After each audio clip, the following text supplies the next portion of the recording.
মাসের শেষ সপ্তাহে প্রধানমন্ত্রী তারেক রহমানের ভারত সফরের প্রস্তাব থাকলেও অনুকূল পরিবেশের অনুপস্থিতি দেখছে বাংলাদেশ। এ বিষয়ে আনুষ্ঠানিক অবস্থান জানিয়েছে পররাষ্ট্র মন্ত্রণালয়। মঙ্গলবার রাজধানীর একটি হোটেলে এক অনুষ্ঠানে ভারতীয় হাই কমিশনার স্পষ্ট করেন, প্রধানমন্ত্রী তারেক রহমানের সফরের জন্য অধীর অপেক্ষা করছে দিল্লি। প্রধানমন্ত্রী তারেক রহমানের দিল্লি সফরের জন্য ভারত অধীর আগ্রহে অপেক্ষা করছে বলে জানিয়েছেন ঢাকায় নিযুক্ত দেশটির হাই কমিশনার দীনেশ ত্রিবেদী। জানান, বাংলাদেশের সরকার প্রধান দিল্লি সফর করলেই অমীমাংসিত যে কোনো সমস্যার সমাধানে কাজ করার বিষয়ে আশ্বস্ত করেছেন ভারতের প্রধানমন্ত্রী। ভারত সরকার এমন আচরণ করছে মনে হচ্ছে বাংলাদেশের প্রধানমন্ত্রী তারেক রহমানকে তারা ভারত সফর করিয়েই ছাড়বে। অর্থাৎ ভারত থেকে যেসব কথাবার্তা আমরা শুনতে পাচ্ছি বা মিডিয়াতে দেখছি, সেগুলো দেখলে ব্যাপারটা এরকমই মনে হয়। প্রধানমন্ত্রী তারেক রহমানের দিল্লি সফরের জন্য ভারত অধীর আগ্রহে অপেক্ষা করছে বলে জানিয়েছেন ঢাকায় নিযুক্ত দেশটির হাই কমিশনার দীনেশ ত্রিবেদী। আপাতত ভারত সফরে যাচ্ছেন না বাংলাদেশের প্রধানমন্ত্রী তারেক রহমান। একথা জানার পর থেকেই কেমন যেন বদলে যেতে শুরু করেছে ভারতের সুর। দেশটির বিভিন্ন কর্মকর্তার বক্তব্যে মিলছে চরম অসন্তুষ্টির ছাপ। এদের মধ্যে কেউ কেউ দিচ্ছেন যোগাযোগের পথ বন্ধ হওয়ার হুমকি, কেউ কেউ দেখাচ্ছেন কূটনৈতিক শিষ্টাচার লঙ্ঘনের ধৃষ্টতাও। ভারত সফরের সিদ্ধান্ত আপাতত বাতিল করায় বাংলাদেশের প্রধানমন্ত্রী তারেক রহমানের কঠোর সমালোচনা করেছেন ভারতের সাবেক পররাষ্ট্র সচিব কানওয়াল সিবাল। ভারত সফরের সঙ্গে সাবেক প্রধানমন্ত্রী শেখ হাসিনার প্রত্যর্পণের বিষয়টি যুক্ত করায় তিনি তারেক রহমানের সমালোচনা করে বলেন, তারেক রহমান এমন এক গর্ত ঘুরছেন যেখান থেকে আর বের হতে পারবেন না। রাষ্ট্রপতি নির্বাচন ঘিরে ৩৫ বছর পর আবারও উত্তাপ। প্রতিদ্বন্দ্বিতার মাঠে দুই প্রার্থী, ক্ষমতাসীন বিএনপির মির্জা ফখরুল ইসলাম আলমগীর ও বিরোধী জোটের প্রার্থী এলডিপি সভাপতি অলি আহমদ। আসসালামু আলাইকুম দর্শক, বিডি নিউজ ভিশনে নতুন একটা নিউজ নিয়ে হাজির হয়ে গেলাম। প্রিয় দর্শক, ভিডিওর শুরুতেই আপনারা রাজনৈতিক প্রেক্ষাপট নিয়ে অনেকগুলো অংশবিশেষ দেখে নিয়েছেন। তো দেখেই বুঝতে পেরেছেন ভিডিওটি কতটুকু গুরুত্বপূর্ণ ও আকর্ষণীয় হতে চলেছে। প্রিয় দর্শক, রাজনৈতিক সকল খুঁটিনাটি বিষয় আমার এই ভিডিওটিতে সবার আগে পেয়ে যাবেন। তাই আপনাদেরকে বলবো, যারা আমার চ্যানেলটি সাবস্ক্রাইব করেনি তারা আমার চ্যানেলটি সাবস্ক্রাইব করে পাশে থাকা বেল আইকনটি অন করে দিবেন, এরকম নিত্য নতুন গরম গরম নিউজ সবার আগে পেতে। তো প্রিয় দর্শক, আপনারা বুঝতেই পেরেছেন আজকের ভিডিওটি কতটুকু গুরুত্বপূর্ণ হতে চলেছে, কারণ আমরা এই আজকের ভিডিওটিতে এমন কিছু তথ্যবহুল সংবাদ উপস্থাপনা করেছি যা জানলে আপনারা অবাক হয়ে যাবেন। তো চলুন প্রিয় দর্শক, কথা না বাড়িয়ে একটা লাইক দিয়ে মূল ভিডিওটিতে চলে যাওয়া যাক। ভারত সরকার এমন আচরণ করছে মনে হচ্ছে বাংলাদেশের প্রধানমন্ত্রী তারেক রহমানকে তারা ভারত সফর করিয়েই ছাড়বে। অর্থাৎ ভারত থেকে যেসব কথাবার্তা আমরা শুনতে পাচ্ছি বা মিডিয়াতে দেখছি, সেগুলো দেখলে ব্যাপারটা এরকমই মনে হয়। যেমন বাংলাদেশে নিযুক্ত ভারতের যিনি হাই কমিশনার দীনেশ ত্রিবেদী, তিনি তো বলছেন যে সফর যত তাড়াতাড়ি হওয়া যায় সেটাই ভালো। বাংলাদেশ কি কখনো বলেছে, এই সরকার তো কখনো বলেনি যে প্রধানমন্ত্রী তারেক রহমান ভারত সফরে যাবেন না। পররাষ্ট্র মন্ত্রণালয় বলেছে যে সেটা যাওয়ার জন্য এখন অনুকূল পরিবেশ নেই, এটা অনুকূল পরিবেশ তৈরি হলে তারা যাবেন। কিন্তু ইন্ডিয়া যে বিহেভটা করছে যে এক্ষুনি হতে হবে, এই মাসেই হতে হবে, এই কিছুদিনের মধ্যেই হতে হবে, এই ব্যাপারটা এটা কেন? এটা তো একটা সন্দেহের উদ্রেক করে বটে। এটা নিয়ে প্রশ্ন উঠতে পারে যে আসলে ভারতের এত তাড়া কিসের। দেখুন, আন্তর্জাতিক সম্পর্ক এটা একটা অলওয়েজ দেনা পাওনার বিষয়। প্রতিবেশীর সঙ্গে সম্পর্ক ঠিক তাই হয় আন্তর্জাতিক ক্ষেত্রে। ভারত বাংলাদেশকে ইনভাইট করেছে বা বাংলাদেশের প্রধানমন্ত্রীকে ইনভাইট করেছে। বাংলাদেশের প্রধানমন্ত্রী যদি মনে করেন তিনি যাবেন, কারণ এখানে যদি বাংলাদেশ মনে করে সেখানে যাওয়াটা আমাদের ইন্টারেস্টের সঙ্গে জড়িত, বাংলাদেশের ইন্টারেস্টের সঙ্গে জড়িত, উনি সেখানে অবশ্যই যাবেন। অন্যদিকে বাংলাদেশও যখন অন্য কোনো দেশের সরকার প্রধানকে ইনভাইট করে, তারা যদি ইন্টারেস্ট মনে করে তারা আসবে, নয়তো তারা আসবে না। তাহলে যেখানে ইন্টারেস্টটা বাংলাদেশেরই হওয়া উচিত বা হওয়ার কথা, অন্যদিকে ভারত এটাকে অতি আগ্রহ দেখাচ্ছে। প্রশ্নটা এখানেই। যেদিন বাংলাদেশের পররাষ্ট্র মন্ত্রণালয়ের মুখপাত্র ব্রিফ করলেন যে ভারতে যাওয়ার মতো অনুকূল পরিবেশ তৈরি হলেই প্রধানমন্ত্রী যাবেন, কিন্তু এইখানে ব্যাপারটাকে ইন্ডিয়ান মিডিয়া এমনভাবে প্রেজেন্ট করছে যাতে মনে হচ্ছে এখানে মহাভারত অশুদ্ধ হয়ে যাচ্ছে। আজকে একটা আর্টিকেল পড়ছিলাম, ইন্ডিয়ার একটা ডিজিটাল প্ল্যাটফর্ম ফার্স্ট পোস্ট, এটার মালিক হচ্ছেন ইন্ডিয়ার খুবই প্রভাবশালী বিজনেসম্যান মুকেশ আম্বানি। মুকেশ আম্বানি সবসময় সরকারপন্থী, যখন যে সরকার ক্ষমতায় থাকে। এখন সে নরেন্দ্র মোদীর অনেক বড় সমর্থক এবং তাদের মধ্যে অবশ্যই একটা গুজরাট কানেকশনও আছে। মুকেশ আম্বানিও গুজরাটের। সো নরেন্দ্র মোদী যখন গুজরাটের মুখ্যমন্ত্রী ছিলেন তখন থেকেই মুকেশ আম্বানির সঙ্গে ভালো সম্পর্ক। তো মুকেশ আম্বানির মালিকাধীন দ্য ফার্স্ট পোস্টে একটা মতামত আজকে ছাপা হয়েছে। সেখানে শুরুতেই বলা হয়েছে বাংলাদেশের বর্তমান সরকার নাকি ভারত সফরের বিষয়ে একটা গোয়ার্তুমি করছে এবং এটা নিয়ে খুবই একটা প্রাইসি গেম খেলছে, তারা সিলি গেম খেলছে। এবং সেখানে বলা হচ্ছে বাংলাদেশের ক্ষেত্রে ভারতের পলিসিটা হওয়া উচিত ক্যারট অ্যান্ড স্টিক, অর্থাৎ কিছুটা আপনাকে সুবিধা দেওয়ার কথা বলা হবে, একটু লোভ দেখানো হবে, আবার ভয়ও দেখানো উচিত। এরকম একটা ক্যারট স্টিক পলিসি বাংলাদেশের ক্ষেত্রে নেওয়া উচিত। এখন কিসের লোভ দেখাবে আর কিসের ভয় দেখাবে, এটা একটা বড় প্রশ্ন।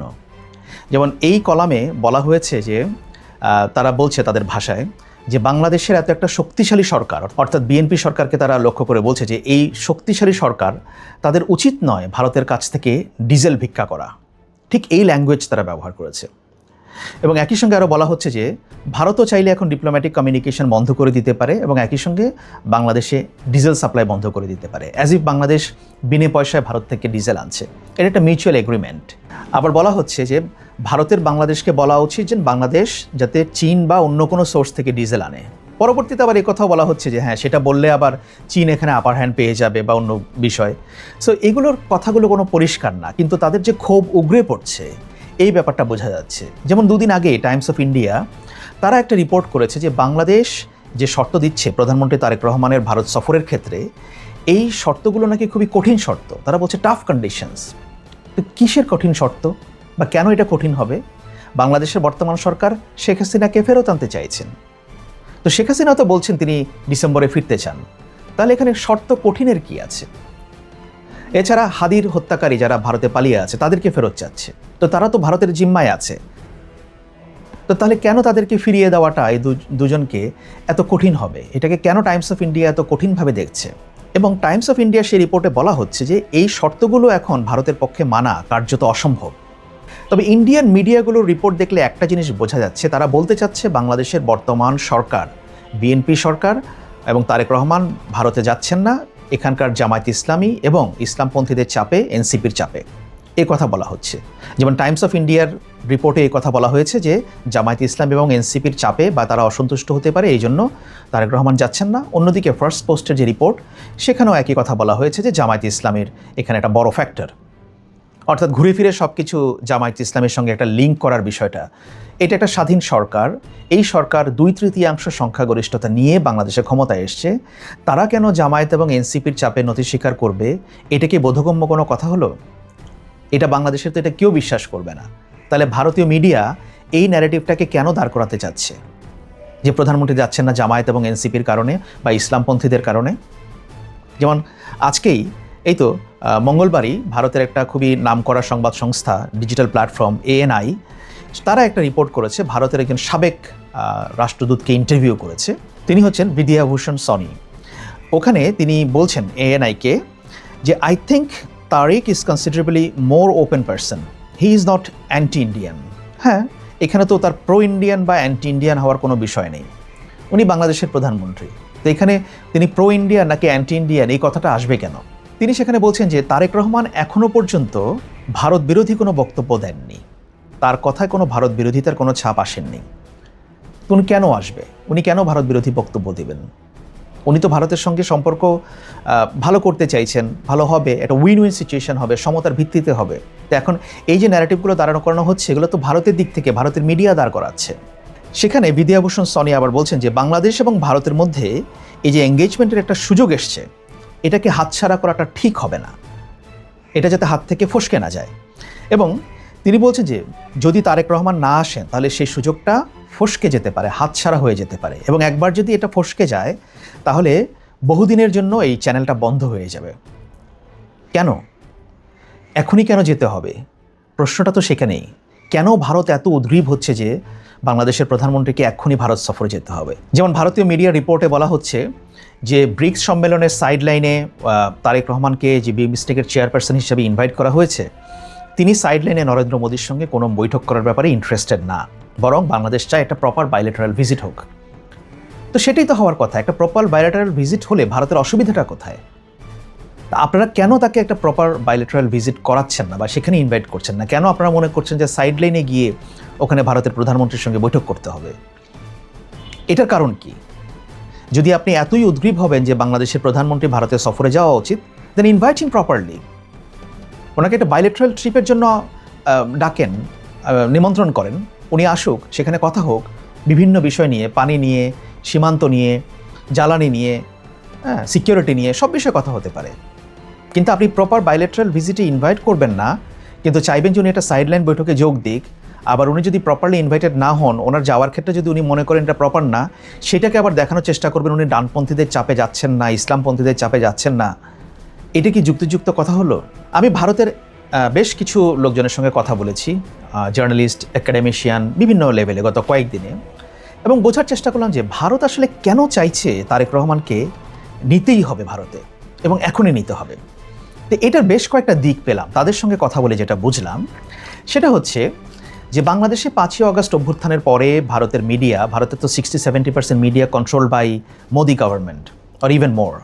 তো তারা দেখানোর চেষ্টা করেছে বাংলাদেশে ডানপন্থীদের একটা উত্থান হয়েছে, প্রফেসর ইউনুস, জামায়াতে ইসলামী এরা মিলে এই কাজটা করেছে। 2 বছর ধরে ভারতের মিডিয়া এই ন্যারেটিভটাকে পুশ করেছে, এবং ভারতের সরকারও সেটা তারা মেনে নিয়েছে বা সেটাকে তারাও ফুয়েল করেছে। এখন বাংলাদেশে যেহেতু একটা সরকার পরিবর্তন হয়েছে বাংলাদেশের জনগণের ভোটে, তো এই ন্যারেটিভ তো ভারত আর বেশি দিন তাদের ওখানে চালাতে পারবে না, এবং চলছে না এটা আর। এই সরকারে বিএনপির ক্ষেত্রে তো এটা একেবারেই চলছে না, কারণ বিএনপি তো কোনো ইসলামপন্থী দল না। আগের প্রফেসর ইউনুসি ইসলামপন্থী ছিলেন না, কিন্তু তারা যাই হোক সেটাকে দেখানোর চেষ্টা করছে। কিন্তু বিএনপির ক্ষেত্রে তো এটা একেবারেই আর দেখাতে পারছে না, কতদিন তারা এই ন্যারেটিভ পুশ করবে। এই জন্য এখন তারা চাচ্ছে যে বিএনপির সঙ্গে একটা ভালো সম্পর্ক দেখাতে, এই যে লোক আমরা এখন বিএনপির সঙ্গে এঙ্গেজ করছি, বর্তমান সরকারের সঙ্গে এঙ্গেজ করছি, সেজন্য তারা চায় তারেক রহমান যাতে অতি দ্রুত ভারত সফর করেন। এটা একটা বড় রিজন। ভারতের বিজেপি সরকার তারা দেখাতে চাচ্ছে বিভিন্ন মহলে যে ভারত বাংলাদেশের কাছে রিচ করার জন্য, বাংলাদেশের কাছে পৌঁছানোর জন্য, বাংলাদেশের নতুন সরকারের সঙ্গে এঙ্গেজ করার জন্য তারা সর্বোত্তম চেষ্টা করছে, নানাভাবে চেষ্টা করছে। এই ফিলিংটা তারা ভারতের বিভিন্ন মহলে দিতে চায়। এবং এখানে যে প্রসঙ্গটা এসেছে যে বিএনপি সরকার ক্ষমতায় আসার পরে মনে হচ্ছিল সম্পর্কটা খুব দ্রুত স্বাভাবিক হয়ে আসবে, কিন্তু 5ই অগস্ট শেখ হাসিনার প্রেস কনফারেন্সকে কেন্দ্র করে দিল্লিতে এটা নিয়ে তো ঝামেলাটা তৈরি হলো। এখন ভারত বারবার বলছে যে এইটাতে আমাদের কোনো হাত নাই, এটা ওনার ব্যাপার। তা আমি ভারতের বেশ কিছু লোকজনের সঙ্গে কথা বলে বুঝলাম, এবং তারা আমাকে বলল যে শেখ হাসিনা দিল্লিতে যেখানে থাকেন ওখানে তিনি যদি তার বাংলো থেকে বেরিয়ে মর্নিং ওয়াক করতে যেতে চান বা হাঁটতে যেতে চান তার প্রেমিসের মধ্যে, সে গার্ডেনে, তাতেও ইন্ডিয়ান সিকিউরিটি এজেন্সির অ্যাপ্রুভাল লাগে, তাদেরকে না জানিয়ে তিনি এটা করতে পারেন না। এখন উনি একটা প্রেস কনফারেন্স করে ফেলবেন আর ইন্ডিয়ান গভর্নমেন্টের সেখানে সায় থাকবে না, এটা তো হতে পারে না। যখন বাংলাদেশ সরকার চায়নার সঙ্গে এঙ্গেজ করা শুরু করলো, নতুন সরকার, তিনি যখন চীনে গেলেন, তখনই ভারত শেখ হাসিনাকে পুশ করলো বেরিয়ে আসার জন্য, তাকে কথা বলার জন্য, যাতে সরকারের উপর চাপ করা যায়, চাপ প্রয়োগ করা যায়। কিন্তু সরকার তো সেটা বুঝে গেছে, বিএনপি সরকার, তারা তো এখন উল্টো বলছে যে ওকে ঠিক আছে, ওনার ডিসেম্বরে আসতে হবে কেন, আমরা ওনাকে এক্ষুনি চাই, এখনই দিন। এখন বিএনপি সরকার যে এই অবস্থান নেবে এইটা ভারত বুঝতে পারে নাই, এটা তাদের কাছে একটু অবিশ্বাস্য মনে হচ্ছে। তারা ভাবছিল যে শেখ হাসিনার ভয় দেখিয়ে তাদেরকে বলবে বা অনেক কিছু তাদেরকে করাতে বাধ্য করবে, কিন্তু দেখছে যে না, পরিস্থিতি এখন উল্টে গেছে, বরং বিএনপি চাচ্ছে, এই সরকারই চাচ্ছে শেখ হাসিনাকে যত দ্রুত সম্ভব হ্যান্ড ওভার করুক। তাহলে এখন ভারত কি করবে? এখন তো নতুন কথা হচ্ছে, ভারতীয় মিডিয়াতে দেখলাম যে ভারতের আদালতের নির্দেশের উপর নির্ভর করবে শেখ হাসিনার ফিরে যাওয়া, ফেরত দেওয়া ইত্যাদি ইত্যাদি বিষয়। এখন নতুন ন্যারেটিভ সামনে আসছে।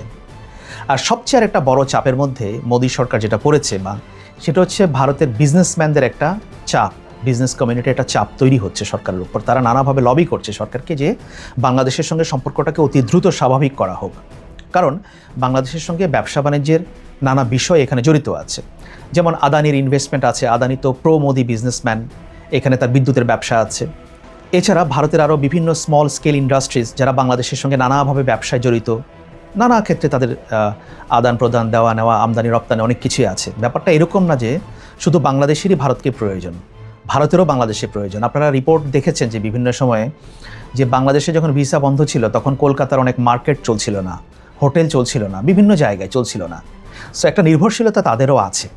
সুতরাং এই সম্পর্ক স্বাভাবিক করার জন্য ভারত যে প্রধানমন্ত্রী তারেক রহমানকে ভারতে নেওয়ার জন্য এত তোড়জোড় করছে, এখানে ইন্ডিয়ান ইন্টারেস্টটা জড়িত।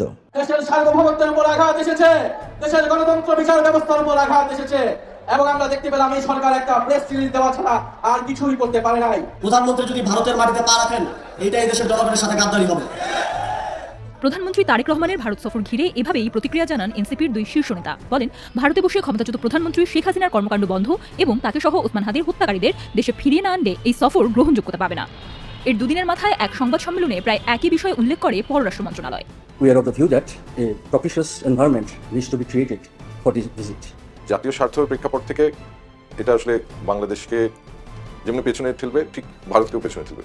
যে অমীমাংসিত বিষয়গুলো আছে সেগুলো সমাধান করাটা তখন আরও বেশি দূর হয়ে যাবে। বিশেষ করে সামনে আমাদের গঙ্গা চুক্তি নবায়ন করতে হবে, সেটার শেষ পর্যন্ত ভাগ্য কীভাবে নির্ধারিত হবে সেটা কিন্তু অনিশ্চিত পড়ে যাবে। আবার একইভাবে পপুলিজমের পলিটিক্সের দিক থেকে আমার কাছে মনে হয় তখন সরকার কিছুটা অ্যাডভান্টেজ অভ্যন্তরীণ রাজনৈতিক বাস্তবতা পাবে। আগে থেকেই প্রধানমন্ত্রীর ভারত সফরের আমন্ত্রণ নিয়ে চলছিল আলোচনা সমালোচনা। এরই মাঝে গত 5ই আগস্ট দেশটিতে এক সংবাদ সম্মেলনে শেখ হাসিনার যোগদানকে কেন্দ্র করে নতুন করে শুরু হয় উত্তেজনা। তাকে ফিরিয়ে না দিয়ে তাকে রাজনীতি করার সুযোগ করে দেওয়া হচ্ছে, এইটা আমি মনে করি আমাদের জাতীয় সার্বভৌমত্বের প্রতি একটা অপমান। কড়া ভাষায় এর নিন্দা জানিয়ে বাংলাদেশের তরফ থেকে দেওয়া হয় প্রেস বিজ্ঞপ্তি। যদিও এ নিয়ে তেমন কোনো উচ্চবাচ্য করতে দেখা যায়নি সংসদের প্রধান বিরোধী দল জামায়াতকে। এখানে জামাত এবং এনসিপি তারা স্বাভাবিকভাবেই সরকার যদি কঠোর না হতো তাহলে এটার সুযোগ নিত এবং এইটা নিয়ে তখন হয়তো দেশে আপনার রাজনৈতিক আন্দোলন শুরু করার চেষ্টা করতো অথবা সরকারকে বেকায়দায় ফেলার চেষ্টা করতো। সেই কারণেই আমার ধারণা, যে কারণে এটা আপনার প্রেস রিলিজ আকারে এসেছে, এটা কিন্তু এমন না যে আপনার একটা এইড মেমোয়া যেটা ভারত সরকারের কাছে দেওয়া হয়েছে সেরকম কিছু না, বরঞ্চ এটা বাংলাদেশের পাবলিক কনজাম্পশনটা মাথায় রেখে এই কাজটা করা হয়েছিল। তবে সেই অনুষ্ঠানের সঙ্গে ভারত সরকারের কোনো সংশ্লিষ্টতা না থাকার কথা জানায় দেশটি। The government has no involvement whatsoever in it. Neither does it endorse any views that may be expressed at the forum. বিশ্লেষকরা বলছেন সম্পর্ক উন্নয়নের তাগাদা আছে ভারতের দিক থেকেও। তাদের মতে ওই ঘটনার 5 দিন পরই তারেক রহমানের সাথে ভারতের হাই কমিশনারের সাক্ষাৎ এবং তার পরপরই তার ভারত সফরের আলোচনা সামনে আসা সেই বার্তাই দিচ্ছে। সেক্ষেত্রে দুই দেশের পারস্পরিক স্বার্থ যেমন গুরুত্ব পাচ্ছে, তেমনি ফ্যাক্টর হিসেবে আছে ভূ রাজনীতিও। এই পরিবর্তনের একটা অনুঘটক কিন্তু চীন, বিশেষ করে মালয়েশিয়া হয়ে চীন সফরে গেলেন এবং চীন সফরের পরে চীন বাংলাদেশের প্রতি তাদের সমর্থনটা যেভাবে জানালেন এবং জাতিসংঘ থেকে শুরু করে দক্ষিণ এশিয়ার প্রশ্নে এবং ভারত নিয়ে তো তাদেরও স্পর্শকতা আছে, তারা কিন্তু স্পষ্ট অবস্থান নিয়েছে, যার ফলে এই যে চীনের বলয়ে বাংলাদেশের চলে যাওয়ার যে সম্ভাবনাটা তৈরি হয়েছে, কিংবা চীনের সাথে এখন যারা ক্ষমতাসীন আছে বিএনপি, তাদের তো ঐতিহ্যগতভাবে একটা ভালো সম্পর্ক ছিল, শুধুমাত্র তাইওয়ানের ট্রেড অফিসকে খোলাকে ঘিরে তাদের সাথে সম্পর্কে টানা পড়া হয়েছিল।